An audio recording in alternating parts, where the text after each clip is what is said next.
नमस्कार. आर न्यूजच्या बुधवार दिनांक 14 फेब्रुवारीच्या बातमीपत्रात आपलं मनपूर्वक स्वागत. या बातमीपत्राचे प्रायोजक आहेत महालक्ष्मी TMT बार्स.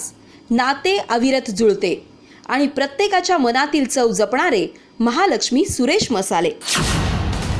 आजच्या बातमीपत्रात प्रथम पाहूयात गल्लीपासून ते दिल्लीपर्यंतच्या ताज्या घडामोडींचा धावता आढावा आणि स्थानिक बातम्यांमध्ये पाहूयात गडिंग्लजच्या उपजिल्हा रुग्णालयाचा पाण्याचा प्रश्न कायमचा सुटला. नामदार हसन मुश्रीफ फाउंडेशनकडून बोरवेल मारून पाण्याचा प्रश्न निकाली.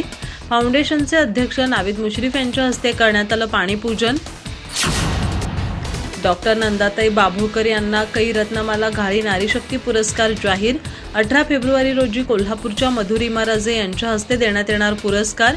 विद्याप्रसारक मंडळाचे अध्यक्ष डॉक्टर सतीश घाळे यांनी पत्रकार परिषदेमध्ये दिली आहे माहिती. दिव्यांग आणि अपंगासाठीच्या निधीचा अनुशेष भरून काढा. कार्यवाही न झाल्यास आजरा नगरपंचायतीसमोर होणार बेमुदत ठिय्या आंदोलन. मुक्ती संघर्ष समितीचा निवेदनातून प्रशासनास इशारा.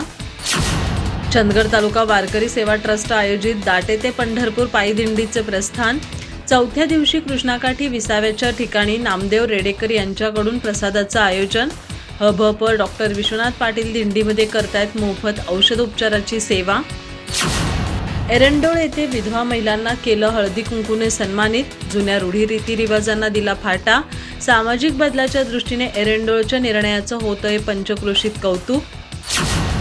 आजरा बस स्थानकाची झाली चकाचक स्वच्छता. महामार्ग बांधणीमुळे धुळीने माखलेले स्थानक काढले धुवून. अन्याय निवारण समिती कार्यकर्त्यांची अनोखी मोहीम. हनिमनाळ इथं औद्योगिक प्रशिक्षण संस्थेचे शिबिर झाले उत्साहात. 7 दिवसाच्या या शिबिरात विद्यार्थ्यांनी ग्रामस्थांच्या इलेक्ट्रिक वस्तूंची केली दुरुस्ती.